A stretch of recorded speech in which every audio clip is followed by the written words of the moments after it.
Okay, listen everyone, ध्यान से सुनना। आज दो टॉपिक कवर करने हैं। एक टॉपिक कवर करना है बच्चे आपके जो क्रोमोसोम वाला चैप्टर है उससे कुछ छोटी छोटी चीज़ें हैं, ठीक है, जिनसे बच्चों को डाउट होता है। और एक अपन ने कवर करना है इसमें हाइपोटोनिक और हाइपोटोनिक वाला बच्चे अभी भी थोड़े कन्फ्यूजन है उसमें, ठीक है। पेपर बच्चे 70 मार्क्स का डाला है, जिसमें फर्स्ट सेक्शन 40 का, सेकंड 30 मार्क्स का है, क्योंकि यार टाइम अपने पास जितना होगा उस हिसाब से। बिल्कुल एग्जैक्ट हमारा पेपर पैटर्न नहीं है। पहले सेक्शन में मैंने कुछ वो क्वेश्चन आते थे, नेम द फॉलोइंग 10 नंबर के आते हैं, तो नेम द फॉलोइंग मैंने 3 नंबर के कर दिए उसमें, और जो एक्स्ट्रा मार्क्स है अपने, और MCQs भी 15 की जगह 12 कर दिए। तो जो एक्स्ट्रा मार्क्स है उनमें ना, जैसे तुम्हारे पास एक क्वेश्चन आएगा complete fill in the blanks का पैराग्राफ, वो मैंने 2 पैराग्राफ डाले, ठीक है, ताकि पहली बार कर रहे हो तो थोड़ा बच्चे करना आ रहे हो, है ना। एक वो क्वेश्चन आएगा तुम्हारे पास, एक डायग्राम आएगा जिसमें लेबलिंग होगी 1 2 3 4 5, और मैच करना होगा तुम्हें उस 1 2 3 4 5 को अपने ऑप्शंस के साथ, ठीक है। जैसे आपको हार्ट का डायग्राम आ गया, 1 अयोटा पे है, 2 वीना कावा पे है, और ऑप्शंस में दिया हुआ है तुम्हें कहीं पे कि हैज़ थिक वॉल्स या supplies blood to the all the parts of a body. Vena cava में है takes blood from organs to heart. तो ऐसे करके मैचिंग तुम्हें करनी है, ठीक है। Is it clear? कुछ क्वेश्चंस बच्चे आपने अभी रिसेंटली सर्कुलेटरी और एक्सक्रीशन चैप्टर का टेस्ट किया था, तो हो सकता है कुछ क्वेश्चन मैंने उसमें डाल दिया तो इस टेस्ट में ना डालूं, ठीक है। मेन मकसद ये नहीं है कि मैं तुम्हारी टेस्ट डालूँ, मैं बोलूँ देखो मेरा पेपर सिंगल स्कूल वाला पेपर आ गया या बोर्ड में आ गया, ऐसा कुछ नहीं है बच्चे। ज़्यादा से ज़्यादा क्वेश्चन आप क्या करें, प्रैक्टिस करें, क्योंकि सोच को छोटी मत रखो तो ये स्कूल के पेपर ही अपन क्लियर करने और बढ़िया नंबर लेना। बोर्ड्स में तो पता नहीं कहाँ से क्या आ जाएगा, तो जितने क्वेश्चन तुम्हें ज़्यादा आएंगे उतना तुम्हारे लिए क्या रहेगा, बेनिफिट। चलो, इसमें है ना कई बच्चों को एक कन्फ्यूजन रहती है कि क्रोमेटिन, पंखे बंद करना बच्चा, क्रोमेटिन क्रोमोसोम, बेटा उससे करते ना, क्रोमेटिन क्रोमोसोम क्रोमेटिड, ये बड़ा कंफ्यूजन है। तो देखो बच्चे, अगर थ्रेड लाइक स्ट्रक्चर्स है न्यूक्लियस के अंदर, उनको बोलते हो आप क्रोमेटिन। क्रोमेटिन थ्रेड लाइक है, अनकंडेंस्ड है, हमें दिखाई नहीं देंगे। ह्यूमन बॉडी के अंदर, भारतीय अंदर जी नंबर क्या होगा उसका, 46। फिर जो क्रोमेटिन्स होते हैं बच्चे, ये डुप्लीकेट कर जाते हैं। कब डुप्लीकेट करते हैं? सिंथेसिस फेज में, लेकिन हमें दिखाई नहीं देते। फिर प्रोफेज के अंदर ये कंडेंस्ड फॉर्म में हमें प्रॉपरली दिखाई देते हैं। तो प्रोफेज में सबसे पहले नाम मुमताज यूज किया जाता है क्रोमोसोम। क्या? क्रोमोसोम। दिखेंगे किसमें? प्रोफेज में। डबल किस में हो जाएंगे? सिंथेसिस में। और जब काउंटिंग की बात आती है तो आप उन क्रोमोसोम को काउंट कब कर सकते हो? मेटाफेज में। क्यों? क्योंकि मेटाफेज में वो एक लाइन में आ जाएंगे। इसका मतलब ये नहीं है कि क्वेश्चन हो प्रोफेज का, मैं बोलूं गिव द डिप्लॉयड नंबर और तुम नीचे लिख दो we can not count in prophase, we want metaphase. ऐसा कुछ नहीं लिखना बच्चे, ऐसा कुछ नहीं लिखना, ठीक है। समझ आ गई? Is it clear? तो काउंटिंग कर सकते हो तो तुम काउंट करो, लेकिन जो क्रोमोसोम नंबर इतना ज्यादा होता है कि उसे काउंट करने के लिए तुम्हें कौन सा फेज चाहिए? मेटाफेज चाहिए। समझ आ गई बच्चे? अब ध्यान से सुनना, 1 से लेके 46 तक कौन से क्रोमोसोम्स है? ये आपकी बॉडी के क्रोमोसोम है, जिसमें से 1 से लेके 44 तक जनरल बॉडी फीचर शो करते हैं। आपके और आपके 1 से 44 क्रोमोसोम सेम कैरेक्टर शो कर रहे हैं। समझ आ गई? General body feature. लेकिन 45 और 46 क्या शो करते हैं? जेंडर या sex of an individual, sexual characteristics of an individual. तो वो आपके कौन से क्रोमोसोम है? Sex chromosome. आपके और आपके 45 और 46 दोनों क्या होंगे? डिफरेंट। समझ आ गई? ये ऑटोसोम्स हैं, ये सेक्स क्रोमोसोम्स है बच्चे, ठीक है। डिफरेंट है तो इन्हें एलोसोम्स भी कहते हैं। क्या कह देते हैं इन्हें? एलोसोम्स, क्योंकि ये दोनों जेंडर में क्या आएंगे? अलग अलग। इज इट क्लियर बेटा? उसके बाद पहला और दूसरा, इसका मतलब है एक कहां से मिला है बच्चे? फादर से। दूसरा कहां से मिला है? मदर से। दोनों कौन से बॉडी फीचर शो करेंगे? सेम। तो इनको बोलोगे आप होमोलोगस। क्या बोलोगे? होमोलोगस। ऐसा पेयर जो सेम जनरल बॉडी फीचर नहीं कह रहा मैं, क्या कह रहा हूं मैं? सिमिलर या सेम बॉडी फीचर शो करे और लाइन लिखी आए 1 फ्रॉम ईच पेरेंट, तो क्या बोलोगे? Homologous, homologous. ठीक है बच्चे, क्लियर हो गया, ये समझ आ गई। अब अगर होमोलोगस ये पेयर है, ये अपनी सिस्टर बना ले, ये अपनी सिस्टर बना ले, ये जो होंगे इन दो चीजों को आप क्या बोलोगे? क्रोमेटिड। D for donkey. ठीक है डी, ठीक है, क्रोमेटिड। सिंगल थे, धागे थे तो क्या थे? क्रोमेटिन। ये क्या है? क्रोमेटिड। क्रोमेटिड हो, क्रोमेटिन हो, क्रोमोसोम्स हो, सबका स्ट्रक्चर क्या है बच्चे? एक जैसा है, सिर्फ इतना फर्क है, ये अनकंडेंस्ड है, ठीक है, ये क्या है आपके पास? कंडेंस्ड। इतना ही फर्क। किससे ज्वाइन होते हैं बच्चे? ये ज्वाइन होते हैं सेंट्रोमियर से। किससे ज्वाइन होते हैं? सेंट्रोमियर। अगर आपके पास सिस्टर क्रोमेटिड्स ओवरलैप कर जाए, ठीक है, तो कोई फर्क नहीं पड़ता, है ना, कोई फर्क नहीं पड़ता, क्योंकि दोनों सिस्टर क्रोमेटिड एक दूसरे की क्या है? फोटोकॉपी है। लेकिन अगर नॉन सिस्टर क्रोमेटिड्स क्या कर जाए बच्चे? ओवरलैप कर जाए, ये और ये, है ना, इनमें अगर ओवरलैपिंग हो जाए तो इसको बोलते हैं क्रॉसिंग ओवर, और इस हिस्से को क्या बोलते हैं? कियास्मा। पछताओगे, मैंने पेपर कल परसों ही बनाया, है ना, और मेरे दिमाग में पेपर ही चल रहा है। बहुत चीजें हो सकता है जो मैं यहाँ बोलूं, तुम्हारे लिए मैं वैसे ही बोल रहा हूँ, लेकिन हो सकता है पेपर में, है ना। तो इसको आप क्या बोलोगे बच्चे? कियास्मा। क्या वीडियो चलती है, क्या बोलोगे इसे? कियास्मा। समझ आ गई बच्चे? क्लियर? अच्छा, एक म्यूटेशन की तुम डेफिनेशन लिख देते हो, when non sister chromatids overlap. यार वो जनरल नॉलेज दी थी तुम्हें, सिर्फ वो लिखना नहीं है।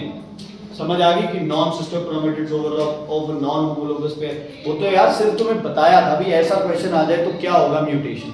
म्यूटेशन की डेफिनेशन क्या है? क्या है? सडन चेंज इन स्ट्रक्चर और नंबर ऑफ क्रोमोसोम, उसको बोलते हो जीन म्यूटेशन। दो बीमारियां, सिकल सेल एनीमिया और एल्बिनिज्म। समझ आ गई बच्चे? ठीक है, क्लियर है। उसके बाद कुछ ऐसी डेफिनेशन जो मैंने कॉपी में लिखवा रखी है तुम्हें एग्जैक्ट उस हिसाब से जो सर को चाहिए। जीन की डेफिनेशन, पल्स की डेफिनेशन, अलील की डेफिनेशन, है ना, म्यूटेशन की डेफिनेशन, जीनोटाइप, फिनोटाइप, ये वाली सारी चीजें। ठीक है, 3 प्रोसेस, फोटोफॉस्फो, फोटोलाइसिस, पॉलीमराइजेशन, ये सब चीजें बड़ी जरूरी हैं बच्चे, प्लीज ध्यान रखना, प्लीज ध्यान रखना। ठीक है, सर संदीप का पेपर हर साल डिफरेंट होता है। सर संदीप का सिमिलर क्वेश्चंस बहुत कम मिलते हैं, लेकिन ऐसा भी पेपर नहीं होता कि बच्चा अटेम्प्ट ही ना करे। बिल्कुल सिंपल, बहुत बढ़िया पेपर बना। समझ आ गई बच्चे? अब इसमें बच्चे कंफ्यूज होते हैं जहां पे यार तुम्हारे वो पनेट स्क्वायर वाले क्वेश्चन आ रहे हैं। एक क्वेश्चन तो पक्का वो वाला आना है, डायग्राम वाला, याद है?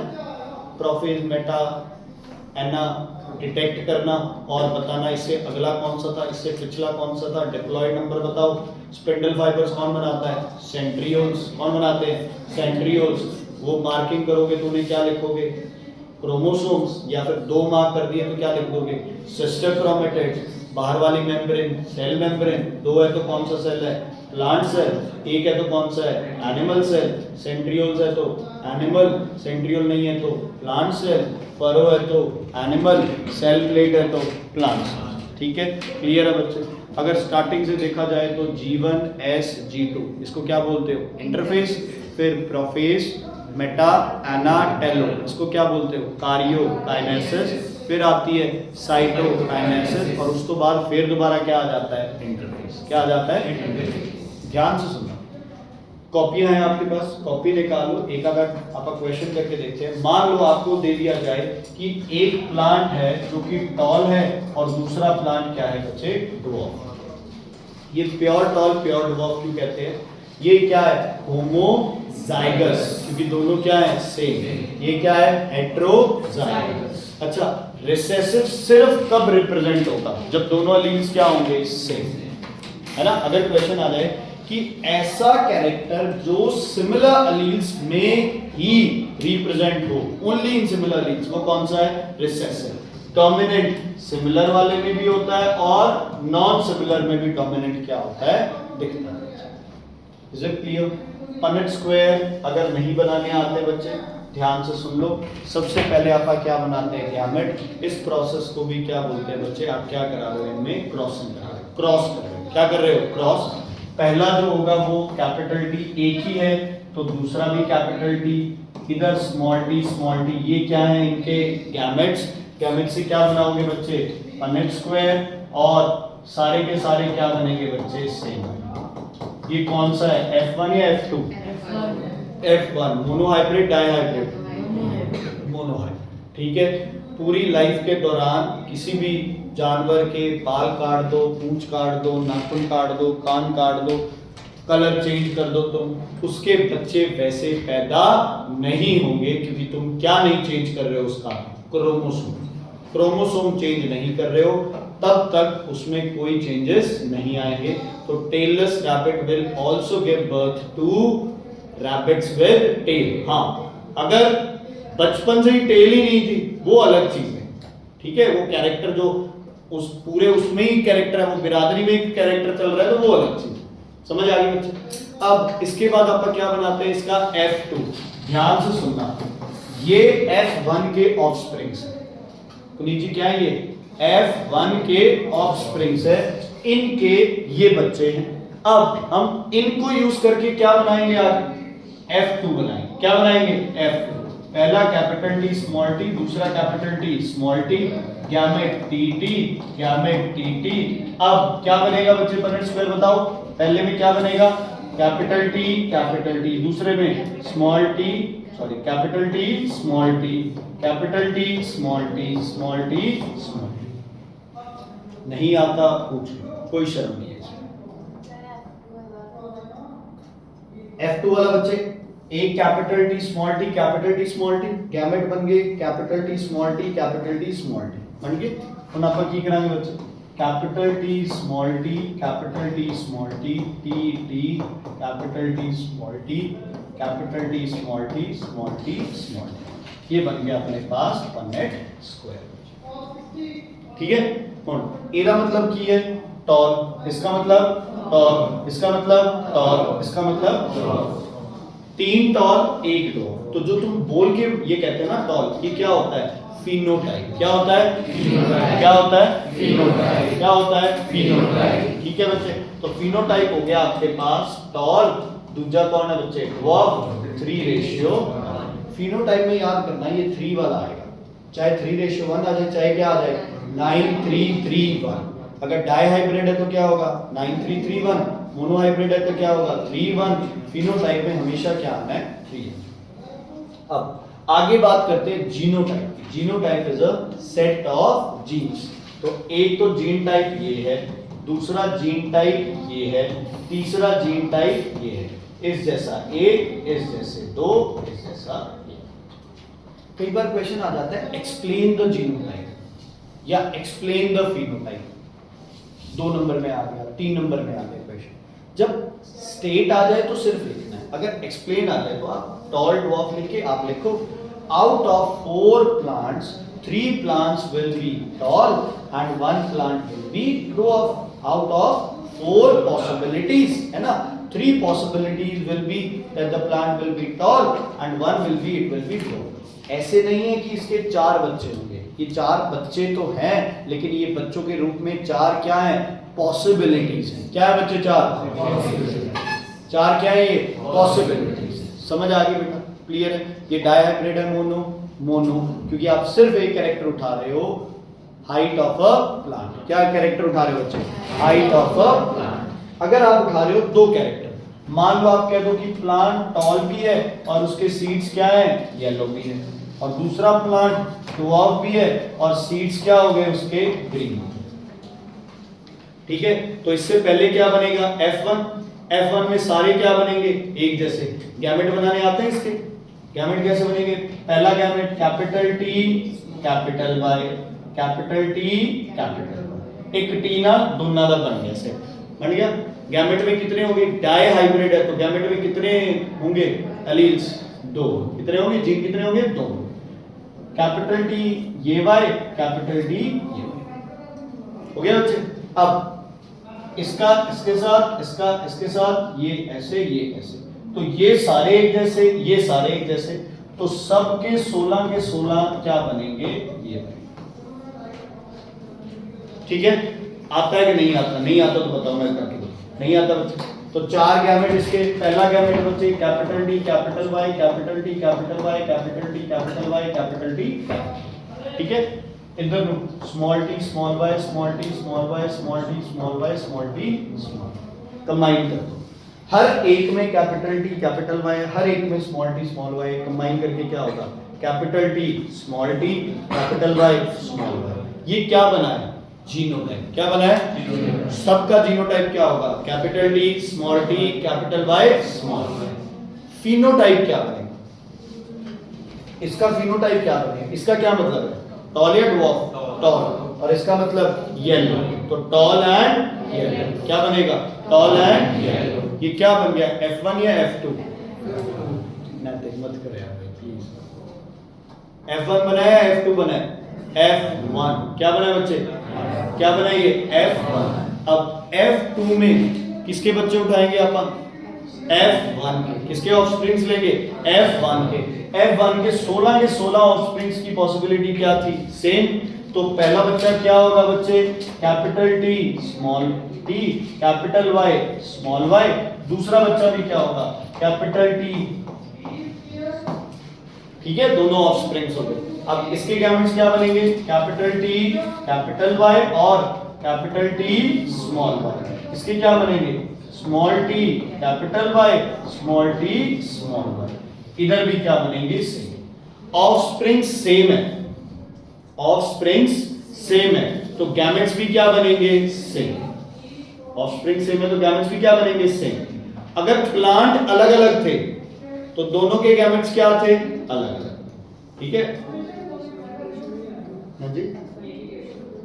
F1 की क्या रेशियो, सारे रेशियो कंपैरिजन है, ठीक है। अब इसका क्या बनेगा बच्चे, उसका बड़ा कॉम्प्लेक्स स्ट्रक्चर बनेगा, ठीक है। बबन एक तरफ तो ये हो जाएंगे बच्चे, दूसरी तरफ भी ये उसके हो जाएंगे, है ना। एक एक करके आप मारेंगे, मतलब क्या करना है कैसे, जब तक लिखना है ड्रॉ पनेट स्क्वायर बनाने की जरूरत नहीं, समझदार होना चाहिए इतना, ठीक है। क्या समझदारी दिखानी चाहिए तुम्हें पता है जीनोटाइप क्या है कॉम्प्लेक्स, जीनोटाइप क्या है कॉम्प्लेक्स। अच्छा कैरेक्टर क्या क्या है आपके पास, मतलब एक तो टॉल है, एक क्या है आपके पास ड्वार्फ, एक क्या है आपके पास ग्रीन, एक क्या है आपके पास ये चार चीजें हैं ना, ये चार कलर्स या टॉलनेस जो भी है, मोनो हाइब्रिड है या डाई हाइब्रिड, डाई, क्योंकि ये क्या शो कर रहा है टॉलनेस और ये क्या शो कर रहा है कलर ऑफ सीड शो, ठीक है। तो आगे बढ़े, क्या क्या पॉसिबिलिटीज है टॉल और ग्रीन और टॉल और येलो, ड्वार्फ और ग्रीन, ड्वार्फ और येलो, यही है, कोई और पॉसिबिलिटीज पे। अच्छा तुम बताओ टॉल और ग्रीन डोमिनेंट है, डोमिनेंट है ना, टॉलनेस भी डोमिनेंट है और ग्रीन भी डोमिनेंट है, तो क्या हो गया बच्चे 9:3:3:1 पनेट स्क्वायर बनाओगे ना तो आपको ये रेशियो मिलेगा। 16 में से 9 क्या मिलेंगे तुम्हें टॉल एंड ग्रीन, करांगे ना इतने सारा, capital T capital Y sorry capital D capital T capital Y capital Y capital D capital T capital Y small Y, ऐसे करके आप बनाएंगे। तो बच्चे फिर यहां से पता चल गया ना अपने को, दो कैरेक्टर है, एक तो होगा ना या तो प्लांट टॉल होगा या क्या होगा, कोई तीसरी चीज हो सकती है, नहीं हो सकती ना। तो एक तो टॉलनेस आ गई, या तो सीड ग्रीन होंगे या क्या होंगे येलो, तो कौन सा चीज आ जाएगी एक आ जाएगी। तो एक टॉलनेस दे नाल की आपा कंपेयर करता ग्रीन, फिर टॉलनेस नाल की लेके आगे येलो, फिर छोटे नाल की आगे ग्रीन, छोटे नाल की आगे येलो। ਹੁਣ ਤੁਸੀਂ ਦੱਸੋ ਜਿਹੜੇ डोमिनेंट ਹੁੰਦੇ ਉਹ सब तो ज्यादा शो करते, यस और नो। अगर दोनों डोमिनेंट है तो 16 में से ज्यादातर क्या मिलेंगे तुम्हें टॉल एंड ग्रीन, क्योंकि वो डोमिनेंट है। अच्छा एक डोमिनेंट एक रिसेसिव, एक डोमिनेंट एक रिसेसिव, दोनों क्या होंगे बराबर 3:3 होंगे, और दोनों रिसेसिव हो ऐसे चांसेस क्या होते हैं मिनिमम, क्या होते हैं ऐसे चांसेस मिनिमम। तो आप पनेट स्क्वायर बना के ये डिराइव कर सकते हो, या फिर जिन बच्चों को ये फिनोटाइप याद है कि डाई हाइब्रिड का F2 का फिनोटाइप क्या होता है 9:3:3:1 और F2 मोनो हाइब्रिड का क्या होता है 3:1 ਇਹਦਾ जीनोटाइप ਕੀ होगा वेरी कॉम्प्लेक्स। ठीक है, जिनको याद नहीं है उनको तो फिर टाइम बचाने का वो कोई नहीं है, फिर तो आपको ये पूरे का पूरा क्या करना पड़ेगा, बनाना पड़ेगा।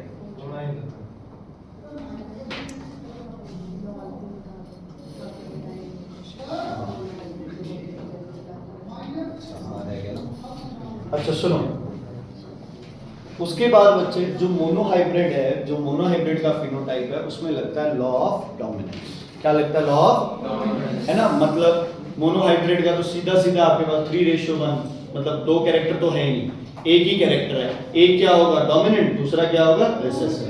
तो मोनोहाइब्रिड में कौन सा लॉ लगेगा, law of dominance. Tie hybrid के फिनोटाइप में कौन सा लगेगा, लॉ ऑफ इंडिपेंडेंट असॉर्टमेंट, क्योंकि दो ले रहे हो आप कैरेक्टर, है ना। The presence of allele of one character or factor is independent of the presence of the other allele of other character, है ना, और other gene, other factor जो भी आपने बोला।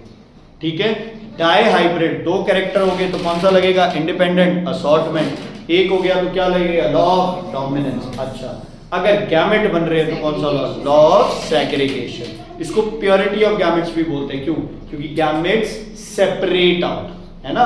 During gamete formation the totally the chromosome what happens, they separate out, they do not blend into each other. समझ आ गई भाई, इधर टी गया, इथे स्मॉल टी गया, अलग अलग हो गए ना। ऐसे नहीं है कि एक का कैपिटल टी आधा आ गया दूसरे का स्मॉल, ऐसे कुछ नहीं, मिक्स नहीं होते कभी भी गैमेट्स, क्या होते हैं अलग अलग, या एक्स या वाई।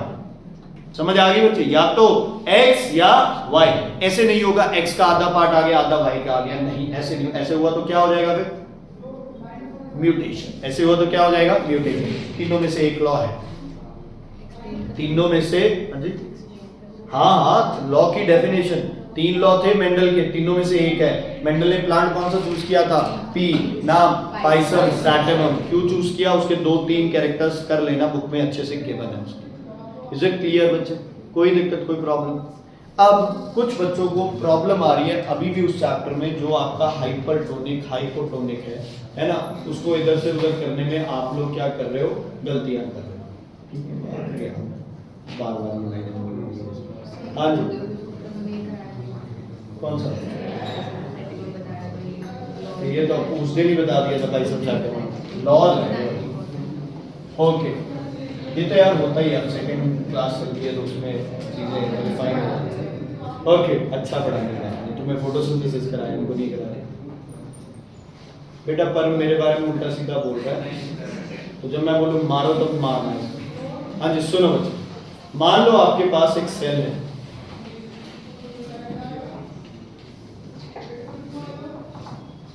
और एक दूसरा सेल है,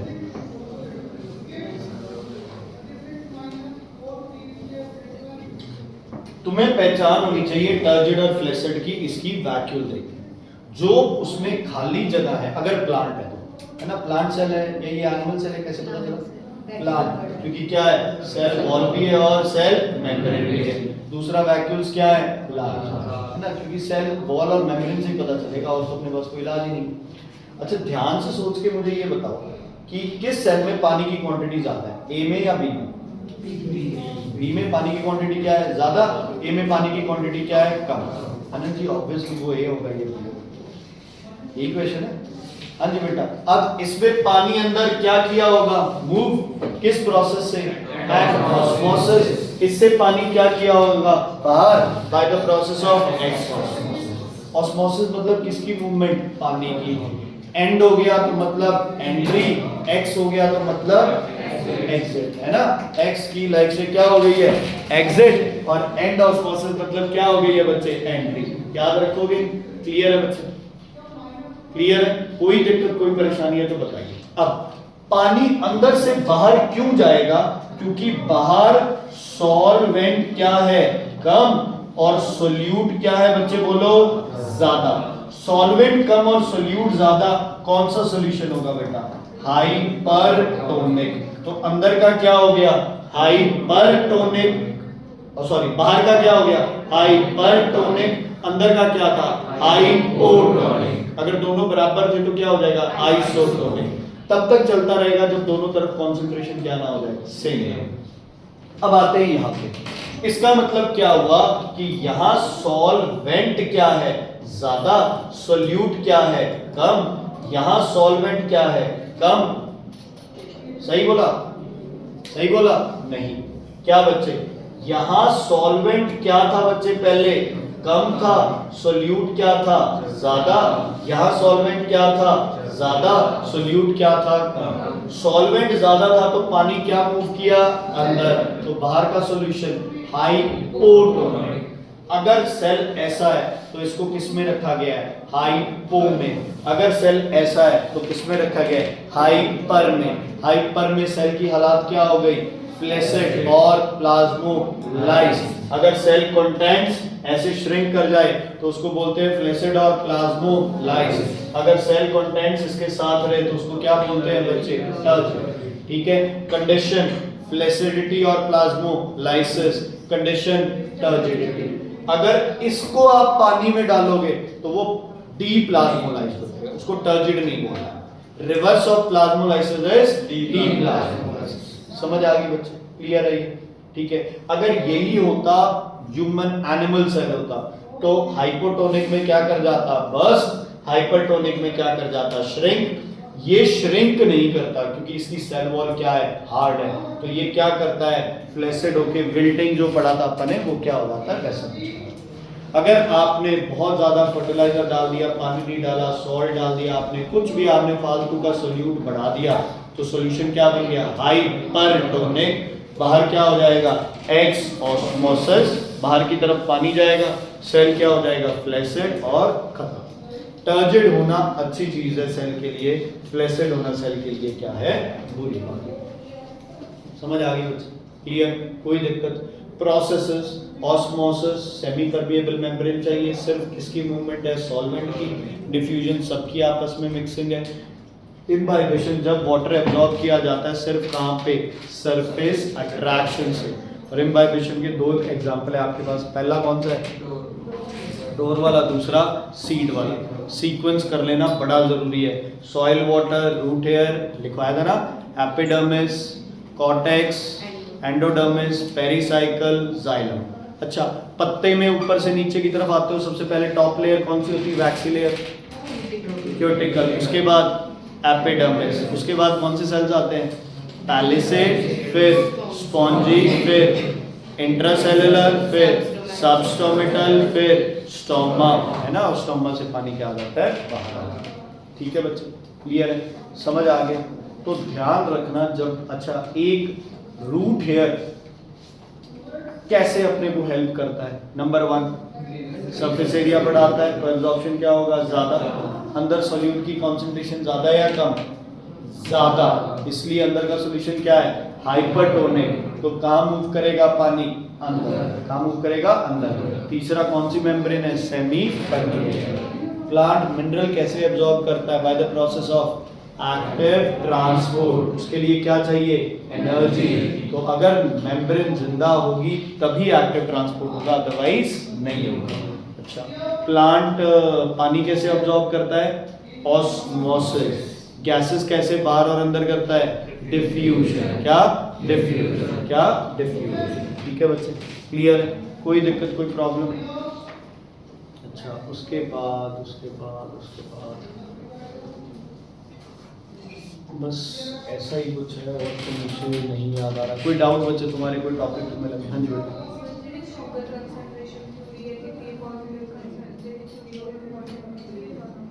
काइंड ऑफ कह सकते हो बच्चे, इसका ऐसे ही दिमाग में रखना है कि के पॉजिटिव आयन थ्योरी में दिन में के पॉजिटिव कहाँ पंप किए जाते हैं, गार्ड सेल्स में। तो अंदर किसकी कंसंट्रेशन बढ़ जाती है, सोल्यूट की। अंदर का सोल्यूशन बन गया हाइपरटोनिक, तो पानी बाहर से कहाँ मूव करेगा, अंदर, गार्ड सेल्स हो जाएंगे टर्जिड। रात को इसका क्या होगा, क्वेश्चन है। द गिवन फिगर, 3 पत्ते दे रखे बच्चे, एक के दोनों साइड ग्रीस लगा दिया पत्ते के, बी को एक साइड से ग्रीस लगा दिया, सी के अपर साइड पे लगा दिया, डी पे नहीं। अच्छा, मेन ये बताओ बच्चे, जो भी क्यूटिकल है, ग्रीस है, ये क्या करेंगे पत्ते के ऊपर लगाने पे, प्रिवेंट ट्रांसपिरेशन। अगर पत्ता जिसके दोनों तरफ ही ग्रीस नहीं लगा हुआ वो ट्रांसपिरेशन क्या करेगा, मैक्सिमम। जिसके दोनों तरफ लगा है वो ट्रांसपिरेशन क्या करेगा, मिनिमम। फिर एक पत्ता ऐसा है जिसके लोअर सरफेस पे ग्रीस लगा है, एक पत्ता ऐसे है जिसके अपर सरफेस पे ग्रीस लगा है, तो कौन सा ट्रांसपिरेशन कम करेगा, लोअर सरफेस वाला। ट्रांसपिरेशन कम वो करेगा जिसके लोअर सरफेस पे ग्रीस लगा है, क्योंकि अगर लोअर सरफेस पे ग्रीस लगाया आपने तो क्या होगा बच्चे, स्टोमेटा ज्यादा कहाँ प्रेजेंट होते हैं, लोअर सरफेस पे। कहाँ ज्यादा होते हैं, लोअर सरफेस पे। अच्छा, रीअब्जॉर्प्शन कौन कराता है, हार्मोन, नाम जरूरी है, एंटी यूरेटिक हार्मोन। कौन किया सीखा, एंटी यूरेटिक हार्मोन। सीरियसली बच्चे, जो लड़ाई 27 नंबर की है बस, बाकी छोड़ दे। समझ आ गई, कैसे भी करके अब 27 नंबर के लिए लेते हुए टाइम तो अपन ने निकाल दिया सारा। हाँ जी, क्लियर है बेटा, इज इट क्लियर। ये पेपर अपने क्लियर हो गए ना, फिर आप आगे सोचें भी अब आप 50 से बढ़ेंगे 60 से बढ़ेंगे, ये पेपर पहले क्लियर करें। हाँ जी, रीअब्जॉर्प्शन कौन कराता है, एडीएच। अच्छा, रीअब्जॉर्प्शन किसकी होती है ज्यादातर, पानी की या वेस्ट की, रीअब्जॉर्प्शन किसकी होती है। अच्छा, किसकी बात कर रहे हैं, रीअब्जॉर्प्शन कहाँ पे होती है, ग्लोमेरुलस में होता है, अल्ट्रा फिल्ट्रेशन। रीअब्जॉर्प्शन होता है PCT, loop of anal, DCT. अच्छा, क्या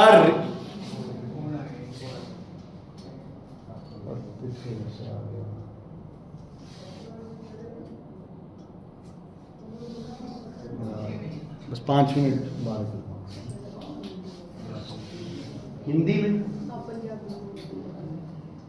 कब बोला, उससे क्वेश्चन पूछ रहा हूँ। हाँ जी बेटा, सुनो ध्यान से। अब जो रीअब्जॉर्प्शन है ये किस वजह से होगा, पानी की वजह से, यूरिया की वजह से।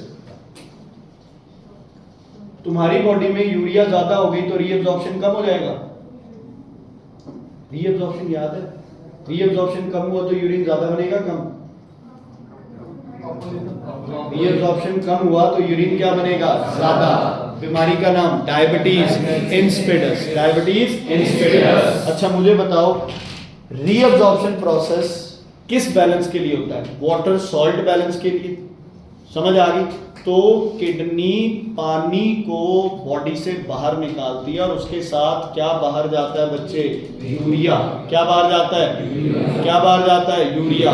किडनी रीअब्जॉर्प्शन किसकी वजह से करती है, वेस्ट की वजह से या पानी की वजह से, पानी की वजह से। अगर बॉडी में पानी कम है तो रीअब्जॉर्प्शन क्या होगी, ज्यादा। अगर पानी ज्यादा है तो रीअब्जॉर्प्शन क्या होगी, कम। समझ आ गई। किडनी की रीअब्जॉर्प्शन वेस्ट की वजह से नहीं, किसकी वजह से होती है, पानी की वजह से। किसकी वजह से, पानी। और पानी अगर कम है तो पानी के साथ यूरिया भी आ जाता है। बीमारी का नाम यूरेनिया। क्या, यूरेनिया। फिर वो ग्लूकोज आ रही है तो ब्लड आ रहा है तो एल्ब्यूमिन आ रहा है तो डायबिटीज इंसिपिडस बहुत जरूरी है। डायबिटीज मेलिटस मैंने तुम्हें नहीं पढ़ाई है, नहीं पढ़ाई, समझ आ गई। कहीं नहीं लिखना डायबिटीज मेलिटस, क्योंकि है ही नहीं, अगली बार आना है वो अपने चैप्टर से। ये तो वैसे ही मैंने तुम्हें नॉलेज के लिए बता दिया था।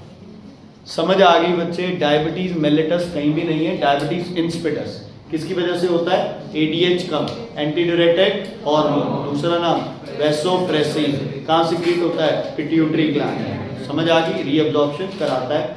रीअब्जॉर्प्शन, ऑस्मोरेगुलेशन, कम रीअब्जॉर्प्शन, ज़्यादा समर में, ज़्यादा विंटर में, सॉरी समर में कम, विंटर में ज़्यादा। ऐसे क्वेश्चंस बच्चे आते हैं बहुत बार। तीनों बीमारियां हार्ट की, एंजिना पेक्टोरिस, मायोकार्डियल इंफ्रैक्शन और cardiac arrest, very important. Coronary artery पे क्वेश्चन बनता है, समझ आ गई ना। जैसे ना एक क्वेश्चन है कोई जिसमें है वीना कावा, लेफ्ट राइट ऑरिकल, एओर्टा और उसके बाद क्या, coronary artery, very very important question है। डायग्राम बनाने बच्चे जैसे क्लोरोप्लास्ट का, आर्टरी का, वेन का, है ना, ये वाले डायग्राम कुछ बनाने भी आ सकते हैं। अच्छा, और तो क्या, किडनी के सारे डायग्राम अच्छे से कर लेना। कॉर्टेक्स मेडुला में अभी भी उलझ रहे हो। मेडुला में सिर्फ कौन है, कलेक्टिंग डक्ट और कलेक्टिंग डक्ट और लूप ऑफ एनल। इसलिए क्या अपीयरेंस है, स्ट्रिप। और दूसरे में मेलपीजियन कैप्सूल जरूर लिखना है बच्चे, नंबर नहीं मिलेंगे उसके। कॉर्टेक्स क्या होता है, dark and dotted because of Malpighian capsule. And उसके बाद पीसीटी और डीसीटी लिखना है तो वो तुम्हारी मर्जी है। फिर से बोला